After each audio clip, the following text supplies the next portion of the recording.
Hi friends, మీకు ఈ video నచ్చితే లైక్ చేయండి, సబ్స్క్రైబ్ చేయండి. లక్ష్మి, వివేక్, జాను ముగ్గురు మాట్లాడుకుంటూ ఉంటారు. జానుకి బాగా అయిపోవడంతో డిశ్చార్జ్ చేసుకొని ఇంటికి వచ్చేస్తుంది. మనిషాకి కడుపు లేదని అబద్ధాలు చెప్పి అందరినీ నమ్మిస్తుంది అని నేను అత్తయ్య గారితో మాట్లాడాను. వివేక్, అత్తయ్య మనిషాకి కడుపు లేదని నిరూపించడానికి నాకు ఒక అవకాశం ఇచ్చారు. ఇప్పుడు మనిషాకి కడుపు లేదని నేను నిరూపించాలి అని లక్ష్మి చెబుతుంది.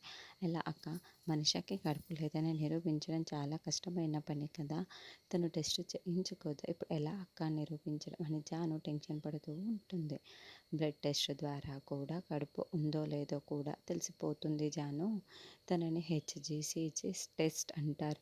రిజల్ట్స్ 3 అవర్స్లో వచ్చేస్తాయి. ఇప్పుడు మనిషాకి తెలియకుండా బ్లడ్ టెస్ట్ చేయించేసి మనిషాకు కడుపు లేదని మనం నిరూపించాలి. మనిషాకి కడుపు లేదు, అందరికీ అబద్ధం చెప్పి అది ఇది అని మోసంతో పెళ్లి చేసుకుందన్న నిజంతో పెద్దమ్మ మనిషాని ఇంట్లో ఒక్క క్షణం కూడా ఉండనివ్వదు, ఇంట్లో నుంచి గెంటేస్తుంది అని వివేక్ చెబుతాడు.